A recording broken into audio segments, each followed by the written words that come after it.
What school announcement forever changed every student's life? I was in class doom-scrolling under my desk when Principal Granado announced, "We are in immediate lockdown. This is not a drill. Lock doors, turn off lights, get away from windows. Now." The speed at which everyone moved wasn't normal. Mrs. Spettle dropped her marker and practically dove for the door, slamming the lock. We'd done drills before where kids still whispered and giggled. Not this time. Pop, pop, pop. Not fireworks. Not a car backfiring. Everyone knew that sound from the news, from other schools, from nightmares. Mac was texting his Discord server saying he was going to die a virgin. I couldn't move my fingers to text anyone. Then, a man's voice started shouting deep and commanding. "Drop it! Drop the gun!" That voice. I knew that voice. Dad? What was Dad doing here? He was supposed to be at the PTA meeting in the main office about fundraising. I heard a struggle. Crashing. 2 more pops. Then nothing. Someone in our corner whispered, "Was that Mr. Sorensen?" Mrs. Spettle shushed them, but I'd already heard it. My dad's name. We sat frozen for 20 minutes that felt like 20 hours.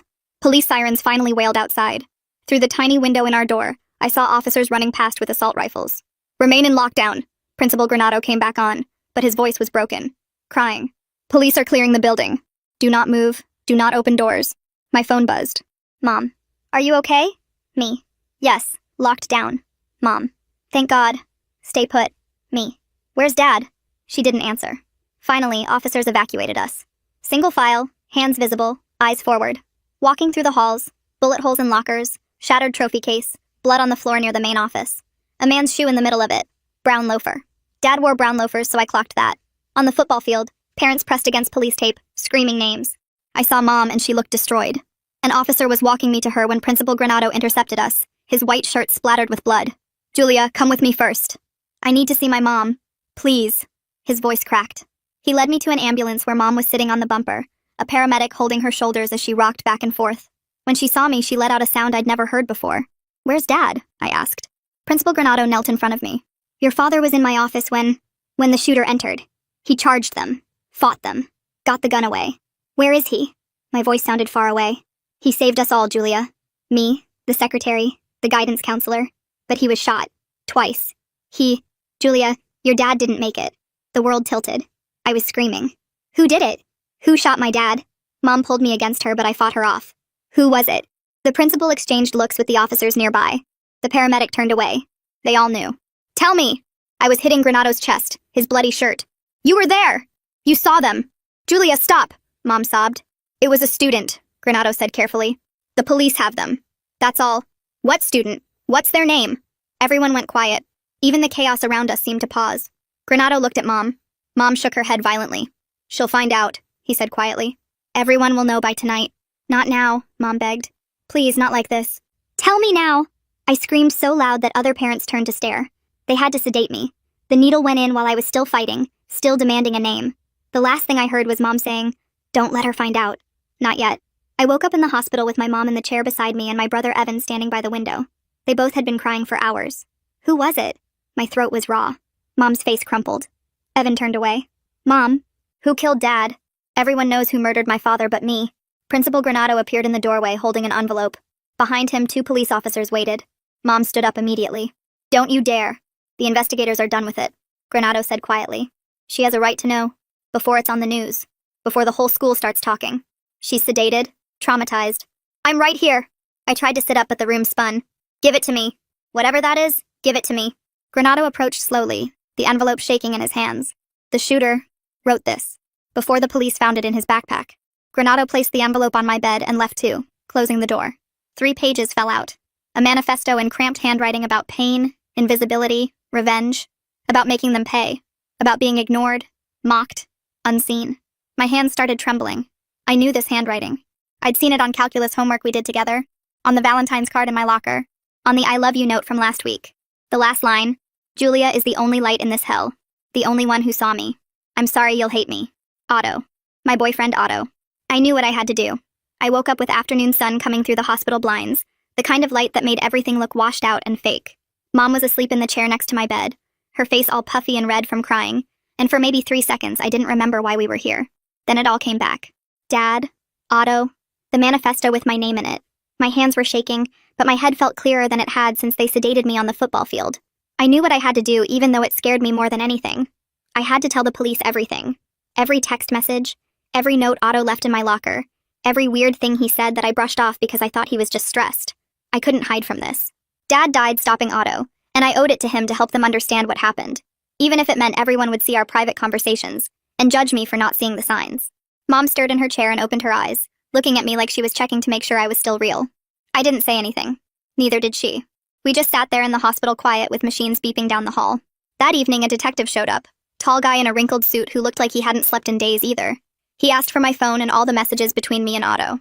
I felt this wave of anger rise up in my chest like he was asking me to hand over my diary, like those messages were the one private thing I had left in a world where everyone knew my boyfriend shot my dad. But then I remembered what Principal Granado told me. Dad charged at Otto. Dad fought him. Dad saved people. Privacy died the moment those shots went off in the main office. The detective was watching me, waiting, and I could see Mom tense up in her chair like she wanted to tell him to leave me alone. I reached for my phone on the side table before she could say anything. My hands were shaking so bad I almost dropped it. The detective took it carefully and pulled out a plastic evidence bag, the kind you see on crime shows, and that's when it really hit me that I was part of a criminal investigation now. I agreed to give a formal statement tomorrow and watched him seal my phone in the bag with a label and everything. Mom stood up fast. She started to say something about me being traumatized and needing rest, but I cut her off. They were going to see those messages eventually, I told her. I'd rather give them willingly than have it look like I was hiding something. The detective nodded and said that was smart, that cooperation would help everyone understand the full picture. Mom sat back down hard, her mouth in a tight line, but she didn't argue anymore. After the detective left, she just stared at the wall. I knew she was mad at me for not letting her protect me, but I also knew she understood why I did it. We were both trying to survive this in our own ways. That night back home, Mom tried to take my laptop. She said the news coverage would destroy me and I needed to focus on healing, not reading what strangers were saying online. I snapped at her that I wasn't a child anymore, and she couldn't protect me from reality. My voice came out louder than I meant it to, and Evan stuck his head in from the hallway, looking worried. Mom's face crumpled like I'd slapped her. Part of me felt bad, but a bigger part was angry that everyone kept trying to shield me from things I was going to find out anyway. The truth was, I was scared. I was so scared of what people were already saying about me online, about whether they thought I knew, about whether they blamed me. But I couldn't admit that to Mom, because then she'd take the laptop for sure, and I'd feel like a little kid who couldn't handle the world. So I kept my face hard, and she eventually left my room with the laptop still on my desk. I heard her crying in the kitchen later. Around midnight, I couldn't sleep, so I snuck into Evan's room and took his phone while he was passed out. My hands were shaking as I opened his browser and searched for news about the shooting. A student journalist had posted an article naming Otto as the shooter. My stomach dropped so fast I thought I might throw up right there on Evan's floor. Now everyone knew. The whole school. The whole town. Maybe the whole country by tomorrow. I scrolled down to the comments and that's when it got really bad. People were already connecting dots. Someone wrote about seeing Otto and me together in the hallway last week. Another person asked if I knew anything. A third comment said it was weird that the shooter's girlfriend's dad was the one who stopped him. Like maybe that meant something. I wanted to throw the phone across the room, but I kept reading, torturing myself with every new comment that appeared. I went back to my room and found my own phone, the one the police had photographed and returned. It was blowing up with messages. Some people were asking if I was okay, sending heart emojis and saying they were praying for me. But others were different. Someone I barely knew from English class wrote asking how I could not have seen it coming. Another person, a guy from the soccer team, sent a message saying they trusted me and now people were dead. Each message felt like a punch. I kept scrolling, reading them all even though each one made me feel worse. There were so many. My phone kept buzzing with new ones, the screen lighting up over and over in the dark. I felt like I was drowning in accusations I couldn't answer yet because I didn't even know the answers myself. How was I supposed to know Otto was planning this? What signs did I miss? The questions spun in my head until I wanted to scream. Lying there in the dark hospital room where they'd kept me for observation, I kept replaying last week. Otto had left a note in my locker saying he loved me. I remembered opening it between classes, smiling at his messy handwriting, feeling warm inside because he'd taken the time to write it instead of just texting. Now I was torturing myself, going through every conversation we'd had in the past month, looking for signs I should have seen. He'd been quieter lately, more intense when we talked about stuff. But I thought he was stressed about college applications. Everyone was stressed about college applications. How was I supposed to know he was planning to bring a gun to the school and shoot people? How was I supposed to know he was writing a manifesto with my name in it? The guilt sat on my chest like a weight, making it hard to breathe. Maybe if I'd asked more questions. Maybe if I'd noticed he was pulling away from other people. Maybe if I'd been paying better attention instead of worrying about my own stuff. The next morning, Mom and I got into a huge fight about Dad's funeral. She wanted a closed casket. I needed to see him one more time. She said it would be too hard, that I should remember him the way he was. I said I couldn't say goodbye without seeing him. We were both crying and yelling in my hospital room until a nurse knocked on the door to check if everything was okay. After the nurse left, we kept fighting, but quieter. Mom said she was trying to protect me from more trauma. I said I was already traumatized and seeing Dad couldn't make it worse. Finally, I realized we were fighting because it was easier than sitting with the grief that was crushing both of us. It was easier to yell about funeral arrangements than to admit that Dad was really gone, and neither of us knew how to keep living without him. We ended up just crying together, not solving anything, both of us broken in our own ways. Later that day, someone from the school district called. They assigned me a trauma counselor and scheduled an appointment for this afternoon. Mom took the call and agreed to everything without asking me first. When she told me, I said I didn't want to talk to some stranger about my feelings when my dad was dead and my boyfriend killed him. Mom said it was required, that the school wouldn't let me come back without it. I was too exhausted to fight about it. I just nodded and stared at the wall. What was I supposed to say to a counselor anyway? That I loved someone who turned out to be a monster? That I missed Otto even though I hated him? That I couldn't stop seeing Dad's brown loafer in the middle of all that blood? None of it made sense, and talking about it wasn't going to make it make sense. That night I had a nightmare. I was back in class and heard Principal Granado's voice on the intercom saying we were in lockdown. Then the pops, 3 of them, echoing down the hallway. Then Dad's voice shouting for Otto to drop the gun. In the dream, I could see it happening even though I'd been locked in the classroom. I saw Dad charge at Otto, saw the struggle, saw everything. I woke up screaming so loud that nurses came running into my room. They turned on the lights and one of them sat on the edge of my bed asking if I was okay, if I knew where I was. I couldn't stop shaking. My whole body was shaking like I was freezing even though the room was warm. They gave me something to help me sleep. A little pill in a paper cup. I took it, but I was afraid to close my eyes again. Afraid of seeing Dad's face. Afraid of seeing Otto's face. Afraid of the sound of those pops that I couldn't get out of my head no matter how hard I tried. They finally let me go home on day 3, and by the time we pulled into our driveway that morning, news vans were already parked along our street. Mom saw them through the windshield and her whole body went stiff. She drove past our house twice before parking in the garage, closing the door fast behind us like we were escaping something. Inside, she went from room to room pulling curtains and blinds shut, moving quick and jerky like someone was chasing her. The living room got dark first, then the kitchen, then the den. I followed her around watching her hands shake on each cord. Our house felt like a cave within 20 minutes, all the windows covered, only the overhead lights keeping us from total darkness. I stood in the hallway watching Mom check the front door lock 3 times, and I realized what she was doing. She was trying to build a wall between us and what happened. Like if she could just block out the cameras and the reporters, we could pretend none of this was real. But I could still hear them outside. Voices calling questions we couldn't answer. Van doors sliding open and shut. We couldn't hide forever, and both of us knew it, even if Mom wasn't ready to admit it yet. My phone started buzzing around noon. I'd left it off since the hospital, but Evan brought it to me saying the detective needed to reach me. The second I turned it on, notifications exploded across the screen. Instagram, Snapchat, even my email. I opened Instagram first and my hands started shaking so bad I almost dropped the phone. Anonymous accounts, burner profiles, people I didn't even know. The messages said I must have known what Otto was planning. That I probably encouraged him. That I was just as guilty. One message said, "You inspired a monster." And another said, "How many people died because you loved him?" And I felt my stomach twist. I ran to the bathroom and made it just barely before I threw up everything I'd eaten that morning.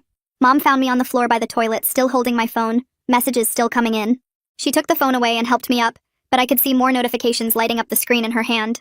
People were saying I was responsible for their trauma, that I should have seen the signs, that loving Otto made me part of what he did. Mom wanted to turn the phone off again, but I told her the detective needed to reach me, so she just put it on Do Not Disturb and gave it back. The detective showed up that evening with a folder under his arm and tired eyes. He sat at our kitchen table across from me and Mom while Evan stood by the counter. The detective opened his folder and said Otto had no prior violent record. No disciplinary actions at the school. No red flags in any file they could find. Nothing that predicted he would do this. He looked at me when he said it, waiting. Then he asked if I could help provide context about Otto's state of mind lately. Anything that might explain what happened. I felt this horrible pull in my chest, like I was being split in 2 directions. Part of me wanted to help, wanted to give them anything that might make sense of this nightmare. But another part felt like I was betraying Otto by analyzing him like a case study, picking apart someone I loved to find the broken pieces. Mom jumped in before I could answer, saying I was still processing trauma and couldn't be expected to provide psychological analysis. The detective said he understood, but any detail could help, and he kept looking at me like I held answers I didn't have. I told him Otto had been quieter lately, more intense when we talked, but I thought it was stress about college applications. The detective wrote that down and asked more questions, but I didn't have better answers. When he finally left, I felt exhausted and guilty, and still just as confused as before. That night, I was lying in bed staring at my ceiling when I remembered Otto's hoodie, the gray one with the school logo that he'd left at my house last week after we studied for calculus. It was still in my closet where I'd hung it, and there was a note in the pocket. I'd found it that day and read it and put it back. Some silly thing about how he loved spending time with me. My heart started racing because that note was evidence now. It might explain something. It might make this worse. I got up and opened my closet, and there it was, exactly where I'd left it. I pulled the note from the pocket and read it again by my phone's flashlight. Julia, every moment with you makes the rest of it bearable. You're the only good thing. Love, Otto. My hands were shaking holding it. This could be important. The police needed to see it, but it was also the last private thing I had from him. the last piece that was just hours before everything exploded. I didn't sleep that night, just sat on my bed holding the hoodie and thinking about what I had to do. The next morning I found Mom in the kitchen making coffee she wasn't drinking, just holding the mug and staring out the window at the news van still parked outside. I told her about the hoodie and the note. I said we needed to give it to the detective even though every part of me wanted to keep it private, wanted to protect that one last piece of Otto that wasn't evidence or testimony or proof. Mom's face went hard. She said it was personal property and we didn't have to volunteer it, that the police had enough already, that I needed to think about protecting myself instead of helping them build their case. I said hiding evidence made me look guilty. She said turning over everything made me look complicit. We were both standing in the kitchen, voices getting louder, and I realized we were about to have the fight that had been building since I woke up in that hospital bed. I started screaming that I wasn't protecting a murderer. Mom screamed back that she was protecting her daughter. I said the hoodie was evidence and we had a responsibility to turn it over. She said the police would twist anything I gave them and use it against me in ways I couldn't predict. I grabbed the hoodie from where I'd left it on the counter and held it up. Mom tried to take it from me. We were both crying and yelling and pulling at the fabric, and neither of us was wrong, but neither of us was completely right either. Finally, I just walked out the front door past the news vans with the hoodie in my arms and drove to the police station myself. Mom followed in her car, still yelling at me through my window at red lights. The detective met us in an interview room, and I handed over the hoodie and the note. Mom sat beside me with her arms crossed, furious. Then the detective said there was something else I needed to hear. He pulled out his laptop and played a voicemail Otto had left on the school's main line 2 days before the shooting. Otto's voice came through the laptop speaker, stilted and rehearsed like he was reading from a script. He apologized in advance for what he was about to do, said he was sorry for the pain he would cause, that he couldn't see another way. Hearing his voice again made my chest hurt so badly I couldn't breathe right. That was the voice that told me he loved me. The voice that laughed at my jokes. The voice that whispered in my ear during movies. Now it was apologizing for murder on a recorded line, and I had to sit there and listen to every word while the detective watched my face for reactions. On day 5, the detective took me to the school for a walkthrough. They'd cleaned up some, but the building still felt wrong, empty and damaged. We walked through the main hallway and I saw the trophy case still shattered, lockers with bullet holes. Then the detective played body cam audio through his phone. Dad's voice came through, commanding and strong. "Drop it! Drop the gun!" I heard the struggle, the crashes, then the pops. The pride I felt hearing Dad's courage crashed into the horror of knowing what happened next, and my legs just stopped working. I had to sit down right there in the hallway, back against the lockers, because I couldn't stand anymore. A victim advocate who'd come with us knelt beside me and started talking me through breathing exercises. Then they showed me the evidence bag with Dad's brown loafer inside, the one I'd seen in the middle of the blood that first day. Up close I could see the dark stains on the leather, could see where it had been tagged and photographed. I completely broke down, sobbing so hard they had to help me stand and walk me outside. The victim advocate sat with me on the curb and taught me grounding techniques. Press your feet into the ground. Name 5 things you can see. The concrete, the flagpole, a bird, a car, the sky. 4 things you can touch. The curb, my jeans, the grass, my phone. 3 things you can hear. Traffic, wind, my own breathing. It helped enough that I could stand again, could walk back to the detective's car without collapsing. Principal Granado asked to speak with me privately before I left. We went to a conference room that still smelled like cleaning products, and he closed the door. He sat across from me and said he felt guilty for surviving when Dad didn't. That Dad had charged at Otto to protect him, to protect everyone in that office, and he was alive because my father died. He told me there were gaps in his memory from the trauma, whole minutes he couldn't account for, moments that just disappeared. He looked broken sitting there, this man who was supposed to have all the answers, and I realized the adults were just as shattered as I was. Nobody knew how to fix this. Nobody knew what came next. We were all just trying to survive each day and failing at it in different ways. That night, I sat at my desk with a blank piece of notebook paper in front of me and started writing to Otto even though I'd never send it. My hand shook so badly the letters came out messy, but I kept going, telling him I hated him for what he did to Dad, to our family, to everyone. I wrote that he destroyed everything good in my life, and I'd never forgive him for taking my father away. But then my pen stopped because I had to write the other part too, the part that made me feel sick. I wrote that some horrible part of me still remembered the boy who held my hand in the hallway between classes, who brought me coffee when I had early morning calculus, who made me laugh when I was stressed about tests. I didn't know how to make those 2 versions of Otto fit in the same person. The boy I loved and the killer who shot my dad couldn't both be real, but they were. I finished the letter and folded it into tiny squares and shoved it in the back of my desk drawer where no one would ever find it. The next morning, a man called the house asking for Mom, and I heard his voice through her bedroom door, smooth and practiced like a salesman. Mom put him on speaker, and he introduced himself as a victim attorney who specialized in civil cases against shooters' families. He talked about damages and compensation and liability, and I could hear the dollar signs in every word he said. Mom asked questions about timelines and percentages, and what kind of settlement we could expect. I stood in the hallway feeling sick to my stomach because we were talking about putting a price on Dad's life. The attorney said Otto's family had homeowners insurance and possibly other assets we could go after.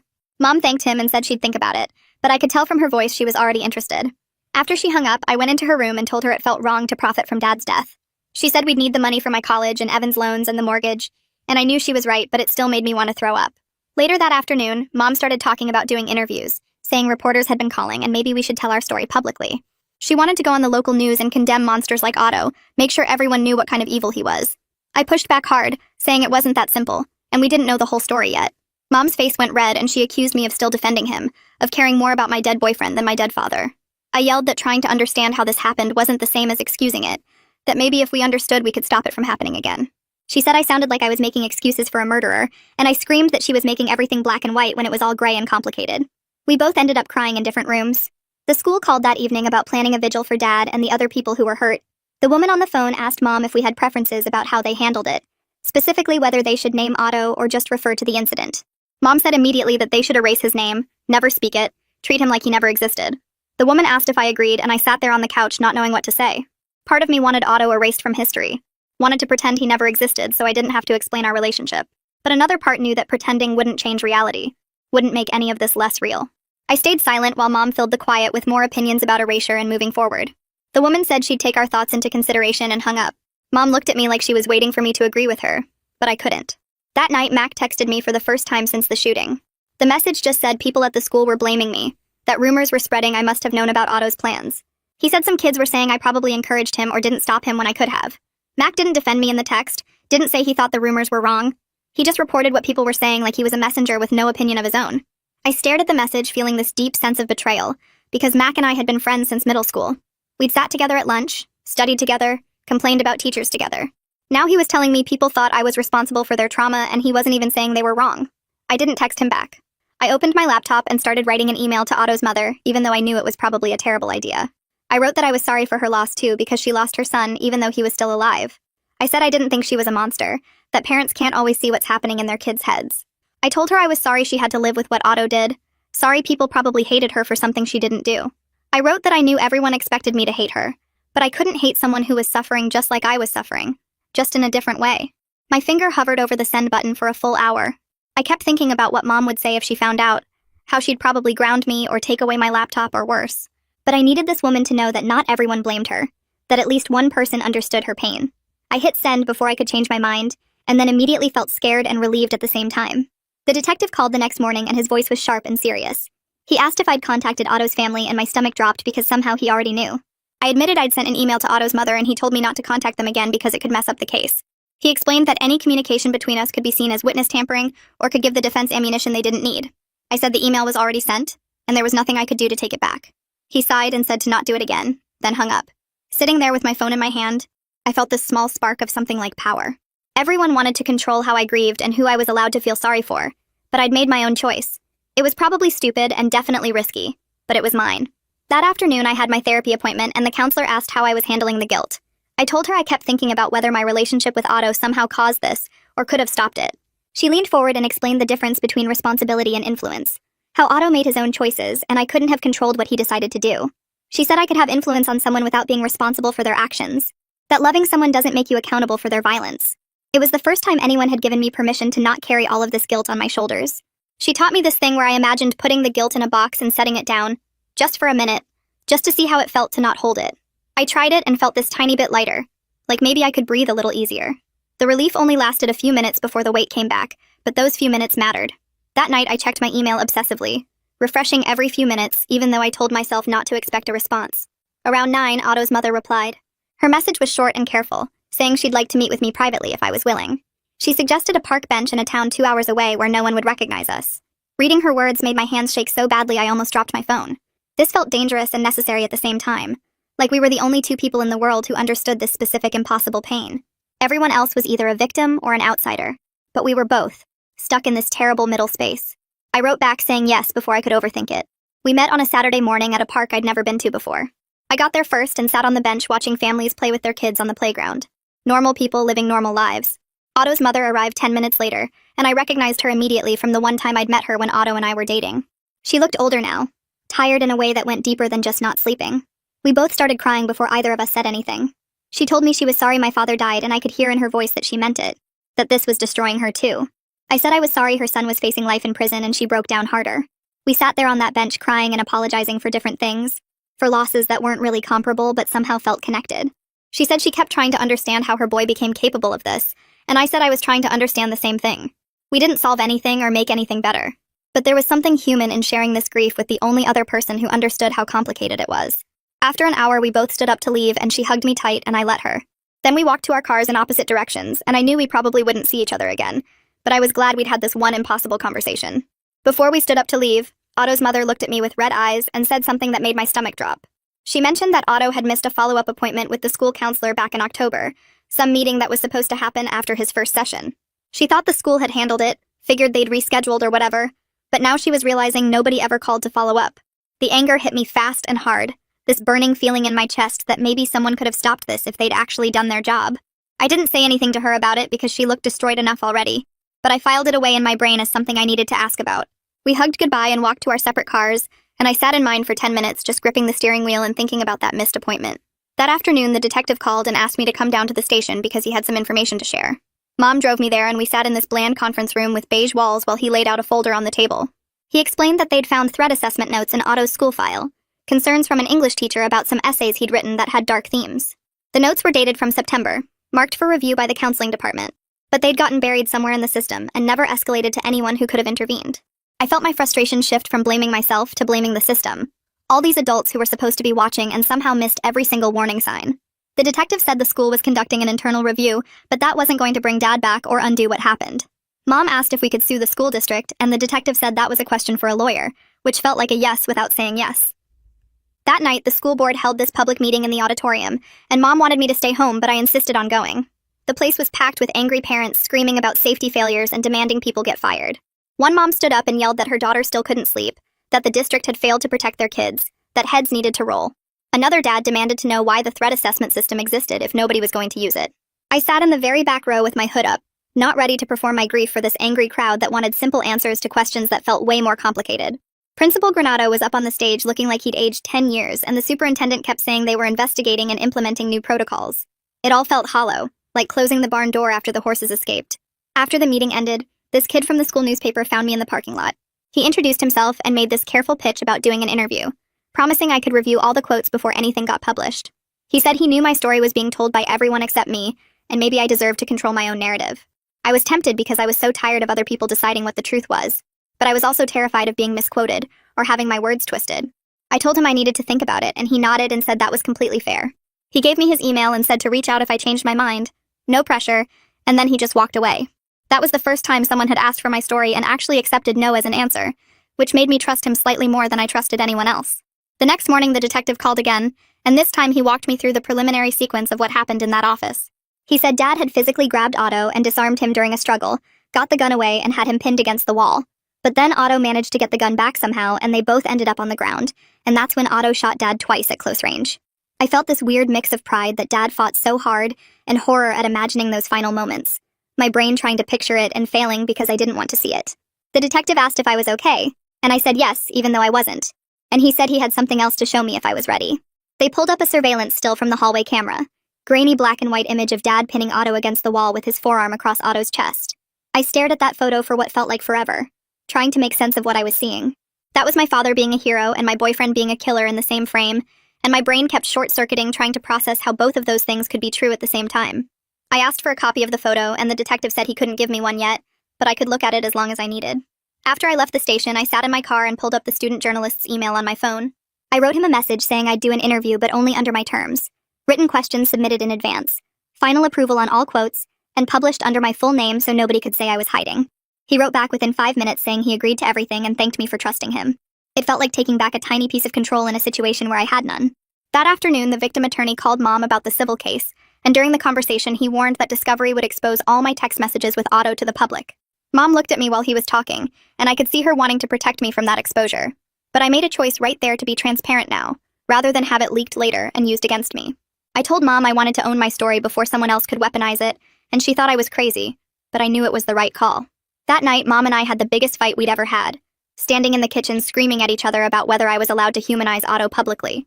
She said I was betraying Dad's memory by not calling Otto a monster, that Dad died stopping him, and I owed it to Dad to condemn him completely.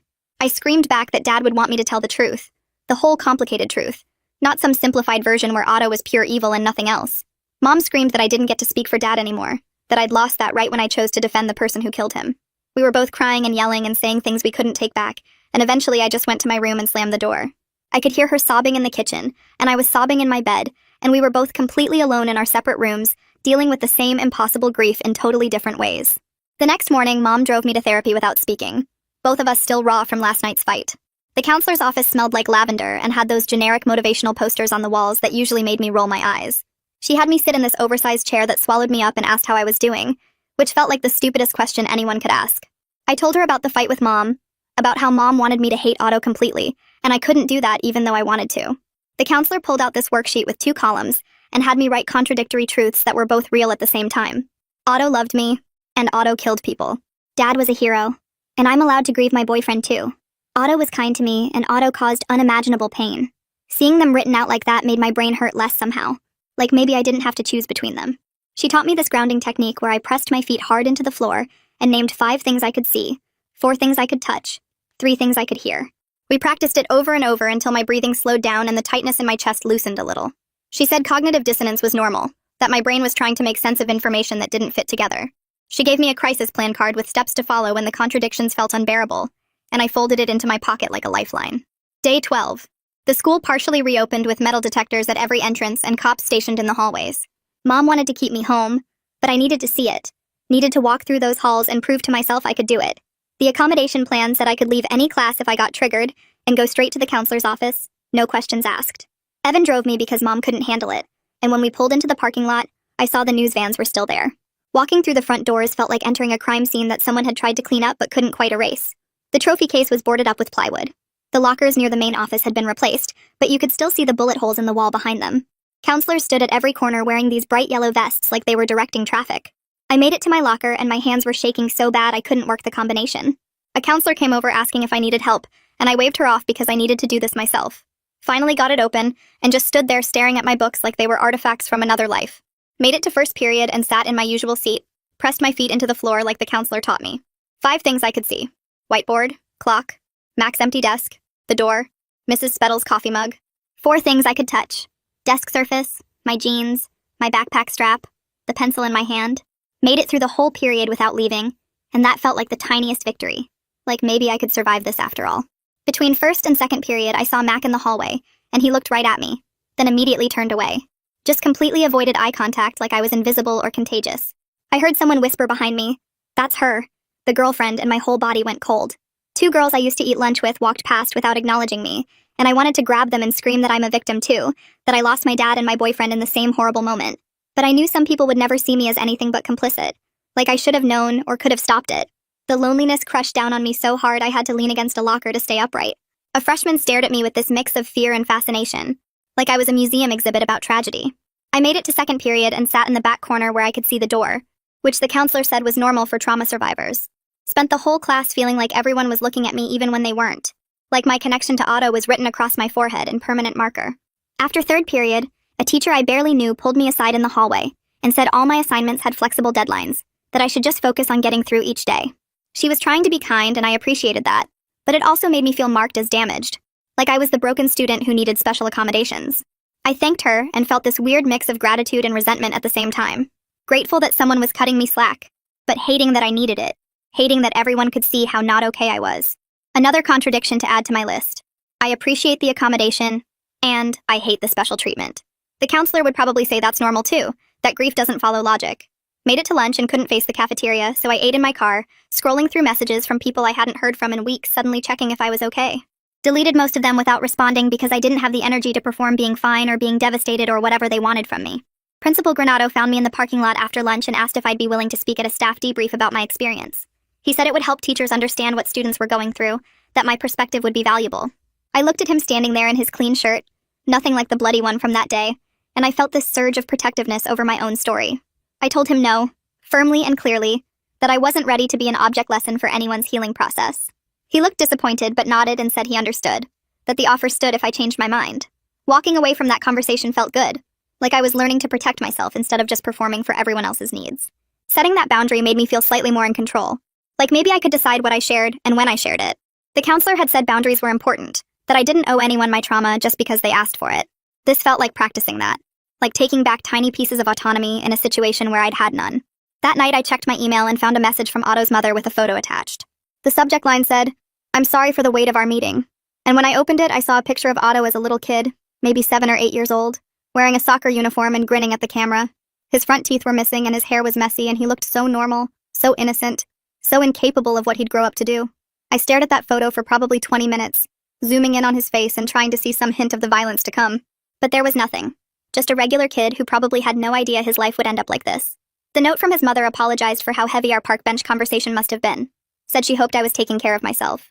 I felt this deep ache looking at that little boy, knowing he'd grow up to kill my father and destroy so many lives, including his own. No sense of absolution came from seeing the photo, no resolution or understanding. Just this raw grief for everyone involved, for the kid in the photo and the man he became, and the father he took from me. The detective called the next morning and said he wanted to share something with me, asked if I could come to the station. Mom drove me there in silence, and we sat in the same conference room where I'd given my statement. He pulled out a printed excerpt from Otto's manifesto and slid it across the table, pointing to a section I hadn't seen before. It listed specific targets, mostly teachers who'd apparently humiliated him over the years. Mr. Corey, who'd called him stupid in front of the class. Mrs. Rodriguez, who'd laughed when he gave a wrong answer. Coach Simmons, who'd cut him from the team. Not students. Not me specifically. The detective said Otto's plan had been focused on those teachers, that the fact he went to the main office first suggested he was looking for administrators. I felt this weird shift happening in my chest, like maybe my attention hadn't caused this after all. Maybe it had just existed alongside his rage, separate from it. Maybe I wasn't the catalyst I'd been torturing myself about. The guilt didn't disappear, but it changed shape, became less about me inspiring violence, and more about me not seeing the signs that were probably there. I spent the afternoon in my room staring at the ceiling and wondering impossible questions. Did my relationship with Otto delay his timeline or divert his anger somehow? Would he have done this sooner if I hadn't been there? Did dating me give him something to hold on to that postponed the violence? Or was I giving myself too much credit, assuming I had that kind of influence over his choices? I couldn't tell if thinking this way made me complicit, or if I was just looking for control in a situation where I'd had none. My therapist would definitely say I was trying to find patterns and meaning where there might not be any, that sometimes terrible things happen without clear causes we can point to. But my brain kept spinning through the what-ifs anyway, trying to construct a version of events where I could have changed something. Tried to do homework but couldn't focus. Ended up just lying there holding Otto's note from my locker, and hating that I still kept it. Late that night, the panic hit me like a wave I couldn't see coming. Started with my chest getting tight and my breathing going shallow, then my hands started shaking and I felt like I was drowning. Grabbed the crisis plan card from my nightstand and forced myself to follow the steps even though every part of me wanted to just spiral. Stumbled to the bathroom and ran cold water over my face, gasping at the shock of it. Counted backwards from 100 out loud, focusing on each number. 99, 98, 97. Texted the crisis line the counselor had given me, and someone responded right away with grounding prompts. Name 5 things you can see right now. Sink, mirror, towel, toothbrush, tile floor. 4 things you can touch. Cold porcelain, wet face, cotton shirt, bathroom counter. Kept going through the exercises until the drowning panic shifted to something more tolerable. Still bad, but manageable. Not okay, but not completely falling apart either. Crawled back into bed, and that felt like progress somehow. Like I'd used the tools instead of just suffering through it. Still felt terrible, but I'd moved from can't breathe panic to regular distress, and the counselor had said that counted as a win. The student article published the next morning, and I made myself read it even though I was terrified.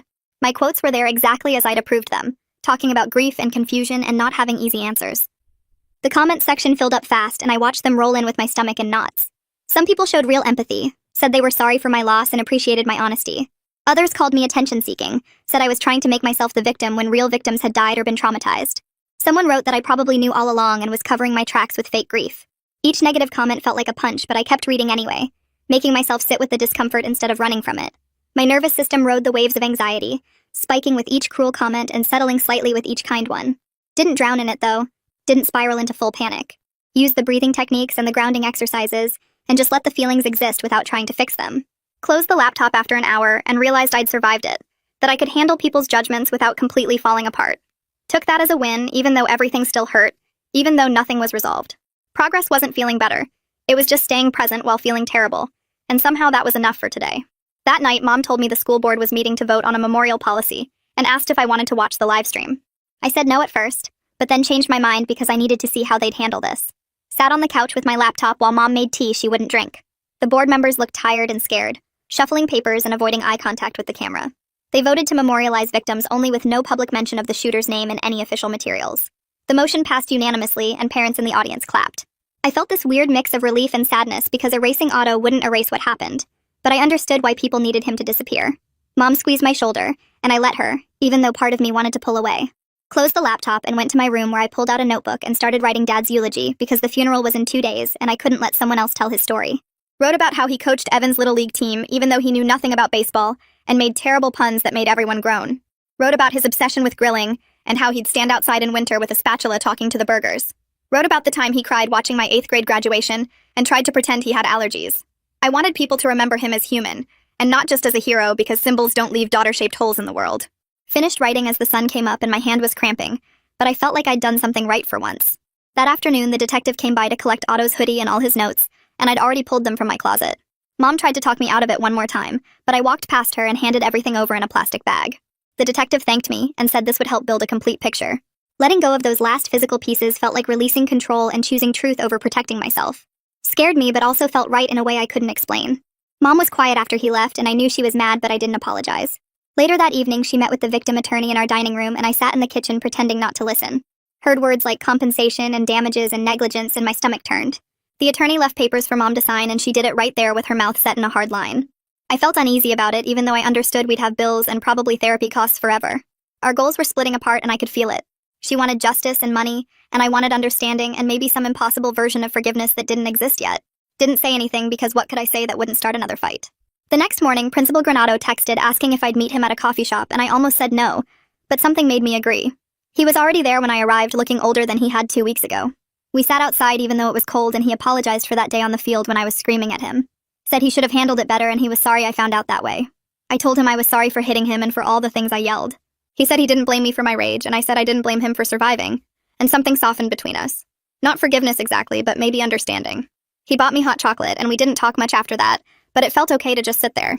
My therapy appointment that afternoon introduced new techniques, and the counselor had me close my eyes and imagine a safe place. Described a mental room with thick walls and a door I could lock. Then she had me hold these buzzers that vibrated in alternating patterns while thinking about the trauma. Called it bilateral stimulation, and said it could help process the memories. Felt measured hope that maybe I could live with this eventually. The tools didn't fix anything, but they made the pain slightly more manageable, like turning the volume down instead of off. Practiced the techniques for an hour until my brain felt tired but calmer. That night, I finally messaged Mac to clear the air about the rumors. Asked him straight out if he'd been talking about me, and he took 20 minutes to respond.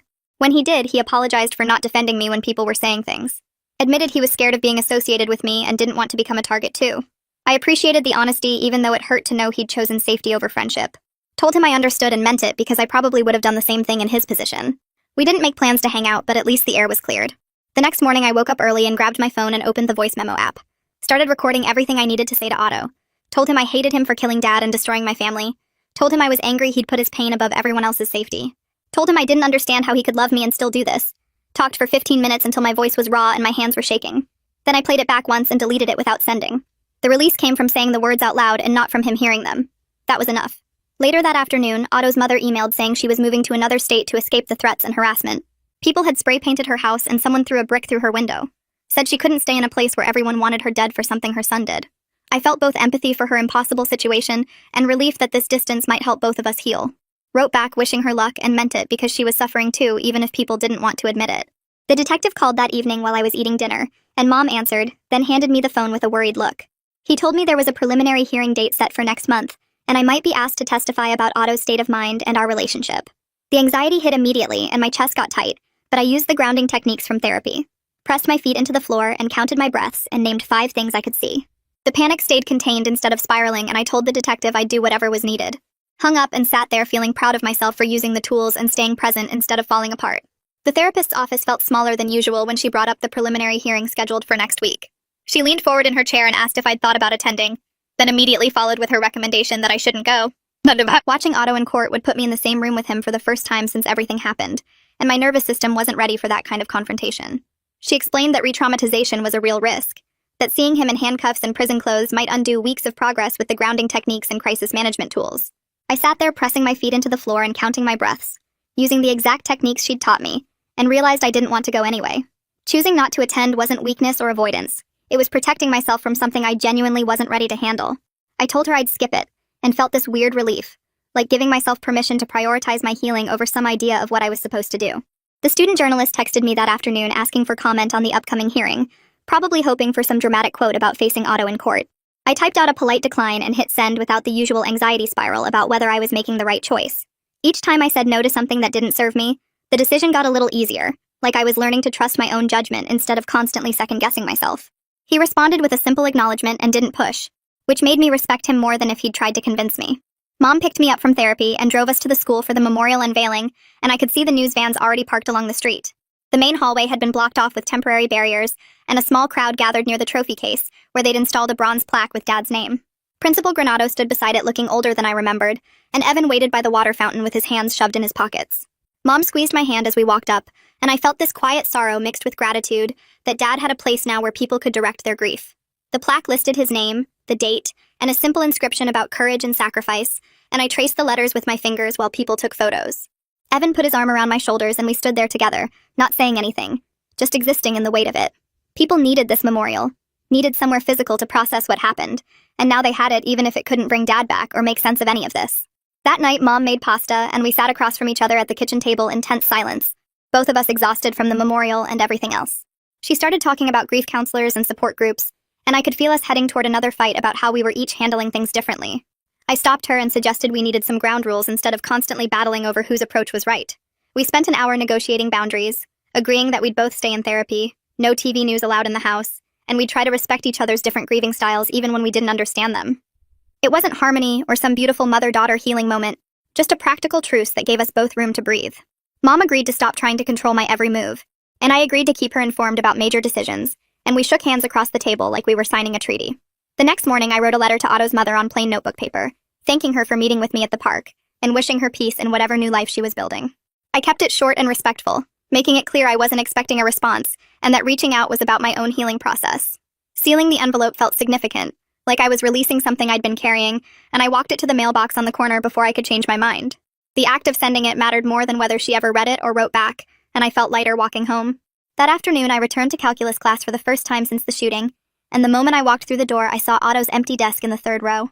My chest tightened immediately, and the classroom started feeling too small, too bright, too full of memories of us doing homework together. I pressed my feet into the floor and started naming things I could see, using the grounding tools my therapist had drilled into me and breathed through the panic instead of running out. The teacher gave me a concerned look, but I nodded that I was okay, and I stayed in my seat for the entire class period. Coping in place instead of avoiding felt like real progress, like I was learning to exist in uncomfortable spaces without falling apart. That evening, I sat in the therapist's office and outlined my ongoing plan with her, making it concrete and specific instead of vague intentions. I'd testify truthfully if called to the stand at Otto's trial, continue therapy twice a week for the foreseeable future, limit social media to protect my mental health from the constant commentary, and focus on graduating high school. The plan was sober and steady, built on small, sustainable steps instead of dramatic gestures or impossible goals. She helped me write it down in my journal so I could reference it when things felt overwhelming, and we discussed what to do if any part of it stopped working. At dusk, I walked out to the football field where we'd evacuated that day, the grass still damp from afternoon rain. I stood near the 50-yard line and remembered Dad without trying to resolve the impossible contradictions of loving Otto and hating what he did. The cool air filled my lungs, and I let myself exist in the uncertainty, knowing some questions don't have answers and some wounds don't fully heal. I was still here and still breathing and carrying all of it, the grief and the love and the anger and the confusion, and that was enough for today. That's where we'll wrap things up today.